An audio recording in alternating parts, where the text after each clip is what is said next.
Coming up on today's Locked On Hawkeyes podcast, Brian Ferentz, well, he couldn't figure out the issues that were plaguing this Iowa offense. Maybe we have found something here. A look at the offensive line and second-year head coach George Barnett. Just how bad has it been? With the bye week, can we anticipate any kind of improvement? We'll take a look back at Iowa coming off a bye in the Kirk Ferentz era. And we'll talk basketball today. There's 200 minutes in a college basketball game. How will the minutes be distributed? We'll talk about that all today on the Locked On Hawkeyes podcast. Our Locked On Hawkeyes, your daily podcast on the Iowa Hawkeyes. Part of the Locked On Podcast Network, your team every day.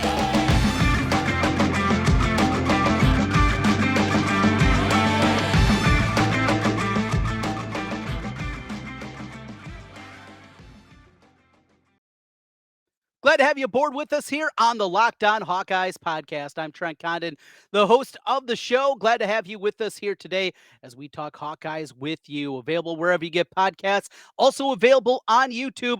While you're there, hit the subscribe button. We greatly appreciate it as we continue to grow the community over there. A lot of great comments and see each and every one of those. Some good ideas, some crazy. But hey, we're always reading and always listening. And a big thank you to everybody on YouTube. And if you're new to us, hit that subscribe button. You'll find us come into your feed each and every day with you 5 days a week. And get ready for the weekend already as we look forward to the matchup against Ohio State. So we've talked plenty here recently, of course, about what has happened, the press conference from last week.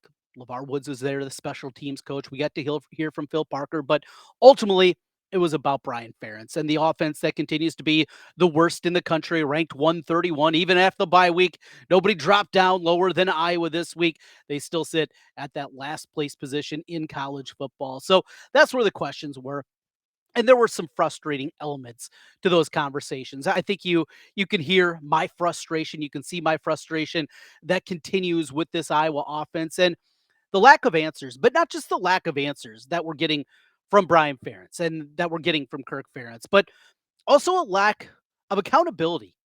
Now, who's going to take this and say, we're not doing a good enough job. We're not doing this. We're not coaching these guys up enough. We have put this team in a bad position, recruiting, some misses, and we'll get into all of that. But one of the other concerns and frustrations for me came last week when the question right away in the press conference was posed to Brian Ferentz.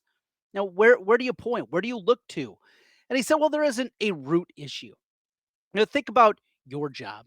And you're talking to one of your leaders. You're talking to somebody in the leadership team, or you hear them speaking, and things are not going well. You're the worst, I guess, for all intents and purposes, you're the worst area of a company. And then the boss comes up and says, I really don't know the root cause. It's a little bit of everything. That's what we got from Brian Ferentz. So the frustration that comes out of that, because yes, in a way, it is everything. It's everything combined together. We get that. It's not one area. It's not Spencer Petras alone. It's not the offensive line alone. It's the wide receivers and the lack of big playability that they have there. It's all of those things together, and then a play caller that continues to be in over his head in Brian Ferentz. It is a confluence of all those different things together that make this Iowa football offense as bad as it is. I get that. But ultimately, the root cause, I think, is pretty simple here. It is the offensive line. Now, an offensive line that you look back at recent history has been terribly overrated. And we went back and we talked earlier the week, maybe it was last week even, about the 2015 team that won the Joe Moore Award. That was an award that is handed out every year in college football to the best offensive line group in the country. So Iowa won that award for two reasons in 2015. One, Joe Moore was a mentor of Kirk Ferentz. The family is incredibly close. Nothing but glowing things that you continue to hear. They went undefeated in the regular season that season, so they had a good year and ran the ball well. But you look at some more underlying metrics, that was not the best offensive line in the country, and the numbers bear that out. So I got some numbers here for you today and show you it has gone from certainly not what you anticipate with an offensive line guru in Kirk Ferentz, with his son, Brian Ferentz, who is an offensive line coach and was an offensive line coach before he was handed the job that he didn't deserve as the offensive coordinator. But look at these numbers, and they're really eye-popping to me. And there's a couple of different ways that I looked and found some measurable numbers that you can look at. This is something I like. I'm a numbers guy. I think if you've been listening to the podcast for a while now, you know I like to dabble in gambling. Not dabble, I'm a degenerate. I'm betting every single day. Not the mortgage. No, not like that. But I like to have action every single day. It's just the way that I'm wired. So I like numbers. Something that's always intrigued me. And I like to have things that I can look at. That's what we're going to do today when basketball. We're going to break things down and talk about that. So these are some numbers that help you out a little bit in understanding just how bad this offense has been. And the offensive line play has gone from bad, and that's what it was before that, to even worse these 2 years of George Barnett. So starting in 2017, that is when Brian Ferentz was handed the job by Daddy, and he took over as the offensive coordinator. This is just overall offensive line ranks from Football Outsiders. We talk about Pro Football Focus a lot. This is another measuring tool. If you ever hear people talk about DVOA, something that's talked about a lot in the NFL, it is a metric that basically measures everything together. DVOA is the defensive side of things, and they have other measurables. But Football Outsiders, a group that I really respect what they do, Aaron Schatz and company. I've had Aaron Schatz on my radio show a bunch throughout the years, and I think they do the work. This is not just throwing a couple of things together and see what comes out. There's real work that comes into this. So starting then, this is their offensive line grade. Again, we're talking about across the board offensive line ranks for the season. 2017, the 73rd best offensive line in the country. The high water mark came in 2018. They were ranked 52nd that year. 2019, number 73, and then 2020, number 58. I hate to read too much into those 2020 numbers. Remember, of course, a lot of teams, including Iowa, played a conference-only schedule that year. So many players that were sitting out. I personally, I don't completely throw it out, but you have to. I mean, for God's sakes, Iowa State played in the Fiesta Bowl. I mean, that says a lot after they lost to Louisiana Lafayette. That kind of tells you just how wild and hard to read a whole lot into that 2020 season. But they're 58th that year. But now the last 2 years, after Tim Polishek left and George Barnett came on as the offensive line coach. Last year, they ranked 112th in offensive line play from Football Outsiders. And this season, they're at 124. Now, not a surprise. We've talked also about what we've seen the last 2 years, the recruiting misses that have happened from guys that have been injured, guys that they anticipated were play, the youth that they've had to throw out there the last couple of years. These are all reasons, not excuses. They're reasons that it is. Now, you could say, why weren't you hitting the transfer portal when you knew you were going to have these offensive line issues? Why weren't you out there banging the bushes trying to find guys to come in and help you out this season and the season before? That's a great question, and something I think that needs to be answered by Kirk Ferentz, something that needs to evolve or die. And right now, even at a spot like offensive line, they brought in Coy Cronk, who before his injury, he was playing pretty well. You need to have more of that. And I think if you go to an offensive lineman, a guy that has been around, has got some minutes, has played, and has shown some good things, you go and you say, look, this is the amount of guys that we put in the NFL. You play offensive line at Iowa, and you're even an above average player, you're going to have an opportunity at the next level because of Kirk's connections in the NFL, the way that the players are ready to play at the NFL. That's another thing you continue to hear, not just about the high end guys, of course, the Tristan Wirfs of the world, the Tyler Linderbaums, those kind of players, but look at a guy like Alaric Jackson. Went in right away, got an opportunity. He's starting for the Rams. Those kind of players as a very late draft pick or even an undrafted free agent. Ike Becker, another guy that continues to hang around the league and continue to collect a paycheck. You go to those guys in the transfer portal and you say, come here. You're going to learn what a system is going to look like.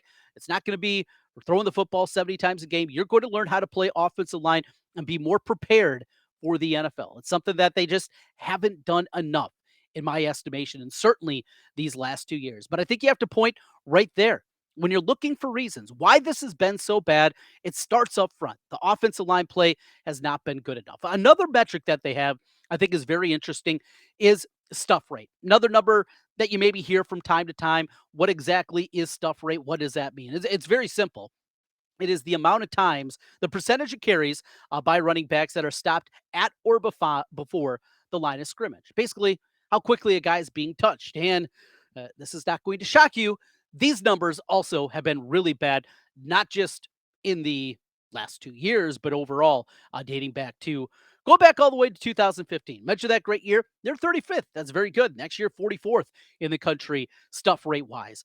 But then it started to go downhill. 2017 ranked 86, 2019 92, 2020 that year, weird year. high water mark here recently at number 56. But the last 2 years, number of times a running back has been hit at the line of scrimmage or behind the line of scrimmage, stuff rate, 101st in the country last year, and this year it's at 119. This is the root issue. Brian, this is the reason your offensive line is not good enough. Is this a George Barnett problem, or is this Iowa's offense being antiquated? You can a lot look at these parallels between these two and the numbers that I threw out here and the change in the rules in college football starting in 2018. After that rule is implemented after that 2018 season, 92nd, 56, 101, and 119th in the country in stuff rate. Since the rule change, that has been a big, big number there. And looking at the offensive line as a whole, 124 this year, 112 the year previous, 58 in 2020, and number 73 in 2019. I think that says a lot right there. It's offensive line. It's a zone blocking scheme. It is something that Iowa has to be willing to adapt.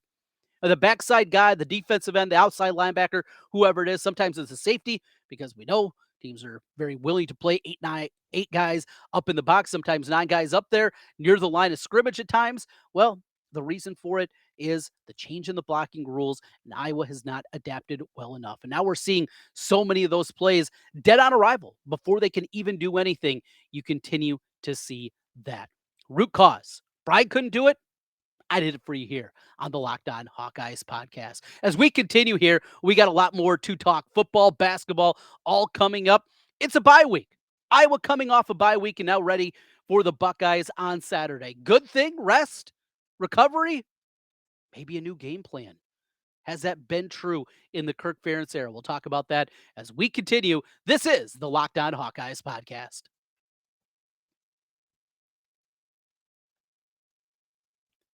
From cringing at the pump to getting an eye-popping check at your favorite restaurant, inflation is hitting us all where it hurts, and it really hurts. That's why I started using Upside. Upside, it's an incredible app for anyone who buys gas, groceries, dines out, and that's all of us. With every purchase, I'm earning cash back thanks to Upside. I've been using it for gas. I've been using it at a restaurant. Had to stop out for a quick bite to eat. That is the place to do it. And it's so simple to use. Absolutely love the Upside app. To get started, download the free Upside app. Use my promo code LOCKED to get $5 or more cash back on your first purchase of $10 or more. Next, claim an offer for whatever you're buying on Upside. Check in at the business. Just pay as usual with your credit or debit card and get paid. In comparison to credit card rewards or loyalty programs, you can earn 3 times more with cash back from Upside. Upside users are earning more than $1 million every week. That's why they have a 4.8 star rating on the App Store. Download the free Upside app. Use promo code LOCKED to get $5 or more cash back on your first purchase of $10 or more. That's $5 or more cash back on your first purchase of $10 or more using promo code LOCKED.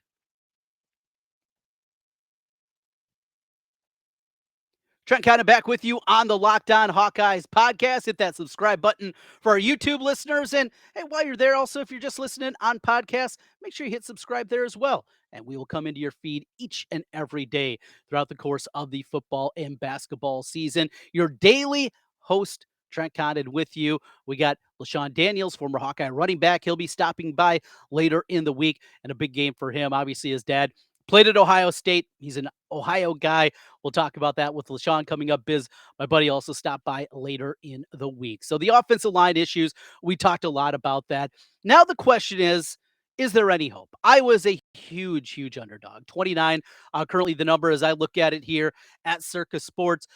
There are times that Iowa's been underdogs, and we remember the past, right? Now, recent history, this has only happened once.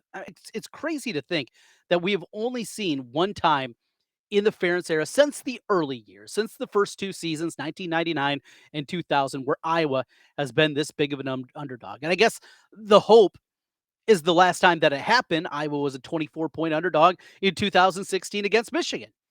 Well, we know how that one ended, 14-13. Now, do you believe that Iowa, even as good as this defense is, that they're going to hold this Ohio State team to 13 points? I mean, come on. We know that's just not a realistic scenario, right? But all right, we'll play the game here. We'll go down that path and we'll come up and see what we can do. How is Iowa coming off a bye?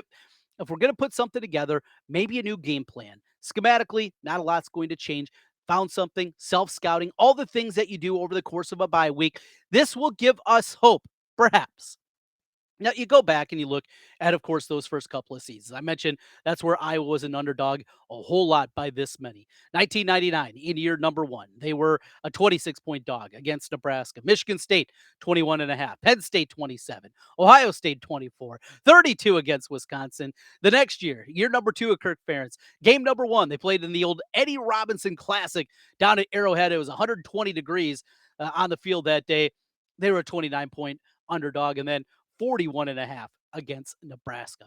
So those are the numbers we're talking about. We're going back in time. So looking back at bye weeks, I'm not going to go back to that one. I mean, going back to those years, it doesn't tell us a whole lot. As frustrating as it is, if you lived through this, if you remember those teams as I do, as I was in college at the time and sitting in the student section and shaking my head a whole lot. Yeah, you remember those very well. So we'll just cross those off the list, though. All right, they weren't good. In fact, 1999, Michigan State 49-3. Plaxico Burress could have had about 8 touchdowns if you wanted. And luckily, Nick Saban, yeah, he was a Sparty coach back then. He laid off the dogs, the connection that Kirk and him had, because that thing, Michigan State could have scored 100 that day. That's just how bad it was. That was coming off a bye. Woof. The next year, 2000, mentioned coming off the Eddie Robinson Classic, they play Western Michigan, and they get beat by Western Michigan. Again, it was early in the program. All right, let's go to 2001. Weird time, 2001, 9/11 happens. The Iowa State game is moved to the end of the season. They finally come back to play against Penn State. They win at 24-18, not a good Penn State team. It was a very workmanlike victory, not pretty by any means, but they got the job done. 2002 didn't have a bye week that year. Remember, their bye came in the last week of the season. They finished up the regular season against Minnesota, took down the goalpost. It was great. I was one of the first people on the field coming out of the stands because I had front row tickets right behind the Iowa bench. That one was a fun one, but no bye week that season. All right, 2003. Here we go. Let's see what Kirk had up his sleeve going back nearly 20 years ago. They played Ohio State coming off a bye, and this is something you're going to see happen quite often for Iowa coming off a bye. They get the Buckeyes. They lose at 19-10. Nate Kading had a touchdown in that game. In fact, all 3 touchdowns that were scored in the football game between both teams came on special teams. Iowa played pretty well. All things considered, the defense was great that day. Ultimately, the offense couldn't do enough. 19-10. That was also Trestle ball. Don't anticipate you're going to see the same thing. 2004, coming off a bye. Who do they have again? The Buckeyes. This one was at home, and this was an absolute curb stomping. Iowa tight in the first half, pull away in the second half. Great things happened in 2004, the last Big Ten championship season for the Hawkeyes. So a good one there, getting Ohio State off a bye. 2005. All right, now we're going to get into some scary thoughts. Off the bye, they go to Northwestern. They lose 28-27, let a 27-14 lead dissipate and lose that one. Came out okay. Bye week, maybe there's some hope in that one. No bye weeks in 2006 or 2007. We go to 2008 up next. They lose to Illinois. An Illinois team that with Ron Zook at the time had a lot of talent, not well coached because it was Ron Zook, but lose that game. All right, another frustrating one at the very least. No bye in 2009. We go to 2010. Iowa goes to Ann Arbor and wins against Michigan 38-28. Hold on for the victory there. That was good. 2011, I was at Penn State for this one, and it was not pretty. 13-3. Yeah, it was an ugly one coming off a bye. Are you noticing a little bit of a trend? 2012, Iowa off a bye, goes to Sparty and wins 1916, one of the ugliest football games that I can remember. In overtime, 1916, that thing was woof. Hey, they got the win, but it was not a thing of beauty. There were not a whole lot of wrinkles that went into that one. 2013, this was the one that I've heard a lot of people reference this week. So Iowa goes up to Columbus. Again, noticing a pattern, goes up to Columbus, plays incredibly well. They're in the football game. They get an early lead, come back. Ohio State takes the lead. Then late in the third quarter, Jake Doozy goes 85 yards for a touchdown. It's tied up at 24. Ultimately, Ohio State gets 10 points in the fourth quarter. They win at 34-24. All Iowa could muster up was an interception in a punt in the fourth quarter, but came out, used that 3 tight end system, worked incredibly well, really had the Buckeyes on their heels all game long. So that is the hope right there that you point to and say, and they came up with something new, they did something different, and it actually worked. Let's hope. That was Greg Davis that was able to do that. Ken Bryan, don't hold your breath. 2014, they beat Indiana. 2015, they beat Maryland. All right, couple of good things there. 2016, this thing was ugly. Now, we know what happened a week later. We referenced it earlier, the 14-13 win against the top 5 Michigan team. But the week before, coming off a bye, they go out to Penn State and they are obliterated in that football game. 41-14, it wasn't that close. They made that defense look silly that day. It was an ugly one. 2017, hey, look at this, another loss to Northwestern. Iowa coming off a bye against Northwestern, not very good. So just to look back at some history there of what we've seen in the past, Iowa coming off a bye. We go back to what we talked about originally, though. The root issue, right? Offensive line. Can it be adequate? Can it be okay? Can you get the running game going? Because it will take so much off the plate of this team and what they're trying to do offensively. You can't play action if you're not running the football. We'll see. We'll see if that is, but a look back at some bye week tendencies for Iowa. Does it give you hope? Doesn't give me much hope, unfortunately. Wrapping up here, we're going to talk some basketball. That's right. Basketball right around the corner. Practice has begun. One exercise I love to do in the offseason, it is taking a look. You get 200 minutes in a college basketball game, breaking things down. Not when they're taking on Coppin State, not against Bethune-Cookman. We're going to talk about in conference play, average minutes during conference play. We will do that as we continue here on the Locked On Hawkeyes podcast.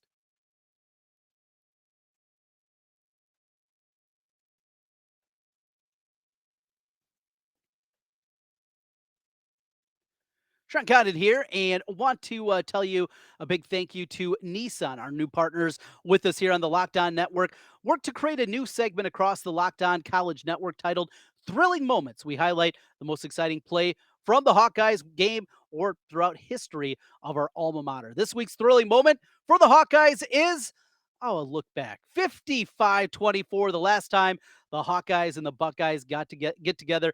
We definitely got to talk about that one. For me, there were so many moments in that football game, but I've talked about in the past.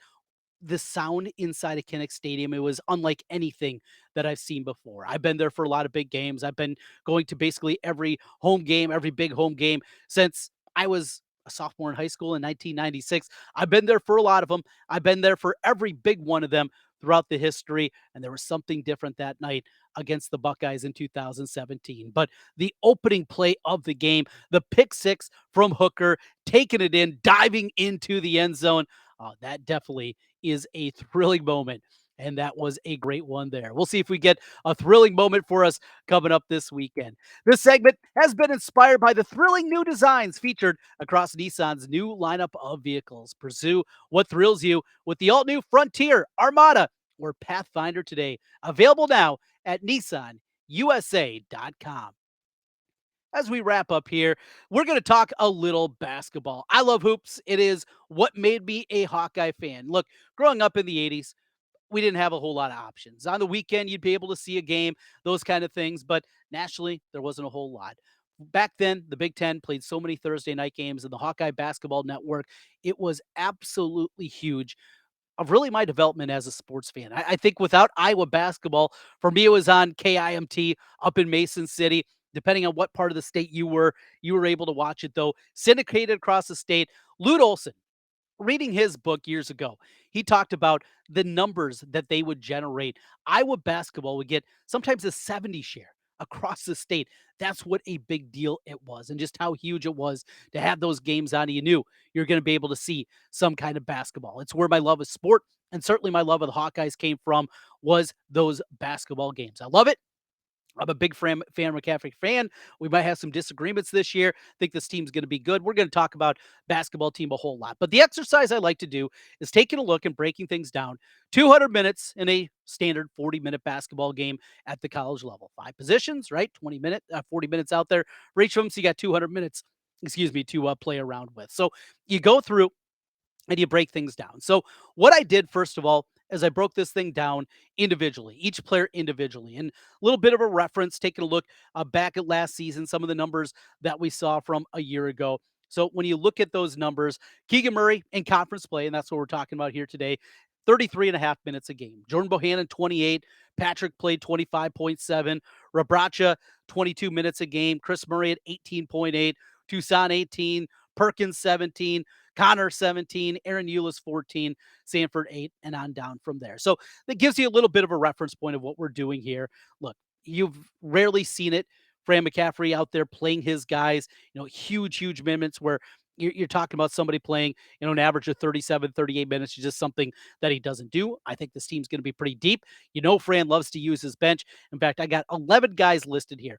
Didn't put any of the walk-ons, didn't put any of the guys I don't anticipate are going to play a ton. But you start with Chris Murray. He's going to be the star of this team. He's going to be different than his brother, a little bit more of a playmaker, better outside shooter, at least throughout the early portion of his career. That's something to keep an eye on with that lefty stroke out there. I got Chris down 32 minutes a game. Next up on the list, Patrick McCaffrey, 26 minutes a game. Rabracha at 24. Tony Perkins at 27. I love Tony Perkins' game. I think he is going to be an absolute star again this season. Peyton Sandfort, big jump up for him this year. He's tall. He's added a couple of inches. We know how he can shoot it. And this team's going to need, I think, his shooting ability quite a bit this year. I got him at 20 minutes a game. The point guard position, Desante Bowen, I got down for 18. Aaron Eulis for 14. We'll talk about that a little bit more when we go position by position. Connor McCaffrey, 15 minutes a game. And then the big guys off the bench, Riley Mulvey, I put him down for 12 minutes a game. Is that a little bit high? We'll see, but they're certainly going to need him to play at a good level this year. Rabracha needs some help inside. Big O, Josh Agundale, he's at 5 minutes a game. And Josh Dix also put in there, coming off that bad leg injury from a year ago. I put him at 7 minutes a game. So you add that all up, there's your 200 minutes. But that's just an overview. So we got to break it down by position. I think that gives you a better view of how I anticipate this Iowa basketball team is going to look this year. Excuse me. All right. So first, the point guard spot. Well, I told you, Desante Bowen, I have 18 minutes a game. I think by the time we get to Big Ten play, I believe that he is going to be, if not the starter, the guy that is playing a majority of the minutes, and that's why I have him a little bit more minutes per game than Eulis. I also put Tony Perkins down for 6 minutes, and what I'm hoping for is just a couple of stretches each half. You got the 4-minute TV timeout. I put him down for 3 minutes, but each half, so 6 minutes for the game. Last year, there was so much made about the move of the starting lineup. Jordan Bohannon started the year at the 2 guard position, moved back to point guard. They inserted Tony Perkins into the lineup. He struggled initially and then just caught fire, and he was all systems go. But go back and watch some of those Big Ten tournament games and look how much Tony Perkins is actually running the point with Bohannon on the floor. He was more of a point guard, I think, that a lot of people realized a year ago. We know what a playmaker he can be. He's so good off the bounce, just so tough, physical with the ball. His ability to get into the paint, really good with that jump stop, fadeaway shots, those kind of things. I think you're going to see Tony Perkins out there quite a bit. And also put Connor down just 2 minutes a game at the point guard spot. You're going to use him. He's a Swiss Army knife. Connor McCaffrey will be out there a whole bunch, mostly at different positions. But I just put it down for 2 to make things a little bit easier. Then we go to the shooting guard position. So we already got Perkins down playing 6 minutes a point. We got 18 at the 2 guard spot, Sanford at 15 minutes a game, and then Josh Dix playing 7 minutes a game. So those 3 guys mixing and matching different rotations. We get to the guy that'll probably lead the team in scoring this year, Chris Murray. Small forward, don't have a ton of minutes. Most of Chris's minutes, in fact, are at power forward. I got him 25 minutes at the 4, 3 minutes at the small forward, also 3 minutes at the center position at times, matchups, those kind of things when Iowa goes small. Patrick McCaffrey, 22 minutes at the small forward position. Have him also with 4 at the power forward spot. Have Connor there for 7. Perkins, they go a 3-guard lineup. I guess he would be your de facto small forward in that kind of lineup. And a few others. So a couple of things. Again, Connor, 7 minutes at power forward. Got him 7 at small forward. Got a couple of minutes at point guard for Connor. And then the center position. Rabracha gets a majority. I got him for 20 minutes, also 4 playing with maybe one of the big guys. Maybe it's Mulvey. Now, can we see 4 minutes a game where Mulvey is played together with Rabracha? I don't think that's a stretch. I think you can do that at times. Again, it's also going to be matchup dependent, and that's what you're talking about here.